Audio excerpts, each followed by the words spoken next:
remember the day that Tupac wrote Brenda's Got a Baby. I gotta go in the studio. We're not gonna get out of here till early in the morning. And it was, we started the morning and he had the papers and we were like talking and he was reading the newspapers and someone, not to be macabre, but a woman had like thrown her baby in the trash, you know, which was kind of common in New York, which was weird. And he was just so rattled by it the whole day. He kept bringing it up. So at lunchtime, he was like, yo, come into the trailer.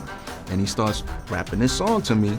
And then like, 2-3 months later, his album comes out and I see the video and I'm like, oh, that's the joint he was writing. I just thought that was incredible to see, like, that's real life art. That was one of those moments I was like, this dude's gonna go someplace else. One of Tupac's most haunting and socially charged songs, Brenda's Got a Baby, was born from a heartbreaking true story buried deep in a newspaper column. Life of the young girl in the article began in tragedy.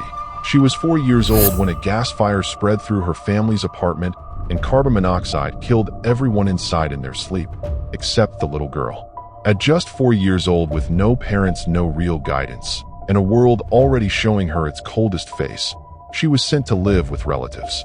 But instead of safety, the young girl only found more trauma, unfortunately. Years later, at only 12, she became pregnant by her cousin as a result of abuse from someone who was supposed to protect her. Alone and scared to death with nowhere to turn, she gave birth by herself in a bathroom.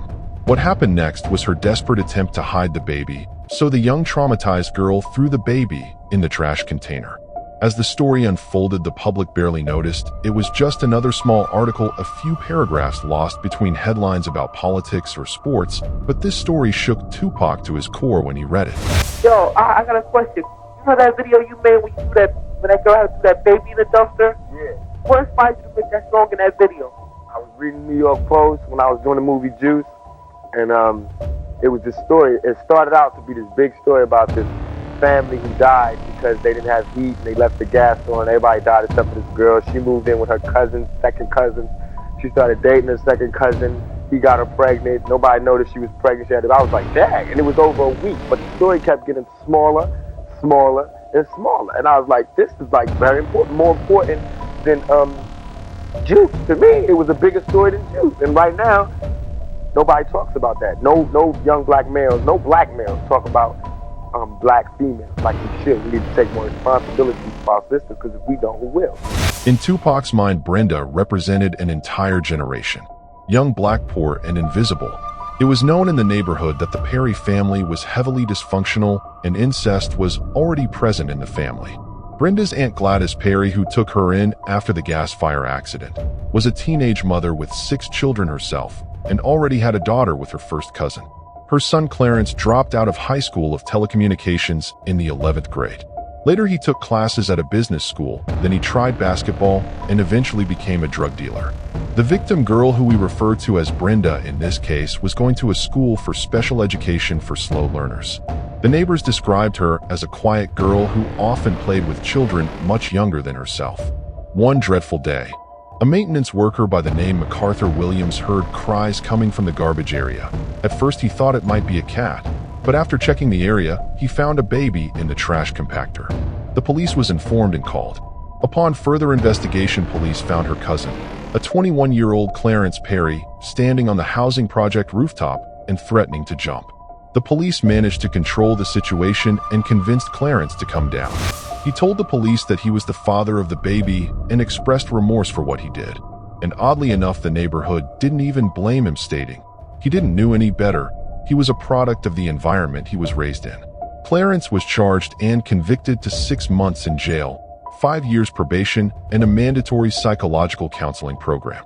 The young mother was not criminally charged in exchange for cooperation, but she was charged within the juvenile justice system.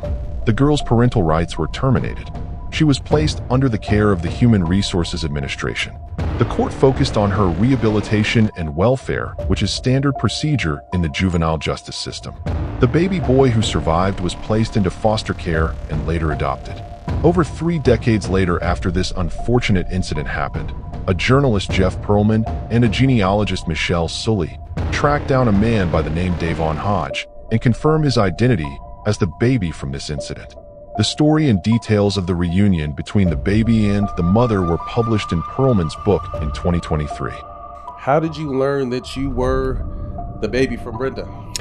Man, who would have thought, a $99 ancestry DNA test would literally unlock, a whole Tupac, revelation of a song that was one of his first hits. And I found out a little bit before Jeff. As soon as I did the ancestry test, I reached out to the closest family members is on there. So I sent him the most disturbingly clumsy text ever, which is basically,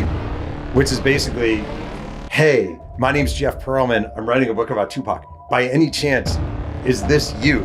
And I sent the article attached to a text. But at this time, he has no idea this is him. No, a little bit. Okay. And he writes back and he basically says, give me a call tomorrow. And a couple weeks later, not even a couple weeks, maybe a week later, Yeah, I'm in Las literally a week Vegas sitting with Davonn. And he is the baby from the article that inspired the song, Brenda's Got a Baby. The million-selling rapper is praised by many for his socially relevant raps. On the other hand, he's criticized for his gangster image. He's a budding young actor who has been praised by movie critics as someone with real acting talent. We started our conversation by talking about why he feels he can impact today's youth with his work. I show that side. I show that emotion, raw, uncut, good and bad. But as far as the media, they look at it as something different. They don't care if it's just another story, and it's a real story. They don't have to pay for it, and they're gonna milk it for all it's worth. All I ever wanted to do was make me and everybody around me feel more comfortable about where we were. I can see that, the one thing we do have in common as black people is we share that poverty. These ghetto kids ain't God's children, and I don't see no missionaries coming through there. It's just about surviving, and we have to be honest about the tools that we use to survive. And if I didn't talk about the violence, everybody would act like the violence wasn't there. We, as rappers, bought that violence. We bought the violence that we seen on the street, we put in our records for years. And after 3-4 years, people finally starting to see it because of all the statistics that's going on in the streets. If we stopped talking about it, then they wouldn't take statistics. Right now, where I'm at, the world is harsh. And I just don't got no beautiful stories. So get Brenda's Got a Baby and keep your head up and listen to them thoroughly. I did that from my heart. Now it's my job to stop somebody else from making those same mistakes, to lay it out, to lay out the real map on the world and how it is. Everything I'm saying is a warning, is a plea for help. But because I made it past, I missed some lessons, you know what I'm saying? And you can see the lessons that I missed when you talk to me. You can see where I haven't had a father when you talk to me. I swear to God, nothing I ever say is meant to be something where innocent people get hurt. Everything I do to represent my people. I do because I think this is what they want me to do. I feel satisfied. I don't feel like I've ever embarrassed myself or my people, in nothing that I've done. We are living in a war zone. And once my life is gone, it's gone. Can't nobody give it back to me. When he wrote Brenda's Got a Baby, Pac wasn't merely telling her story, it was a wake-up call for society. He was holding up a mirror to America's face, and that's what makes him stand out from the rest and why he will always be relevant.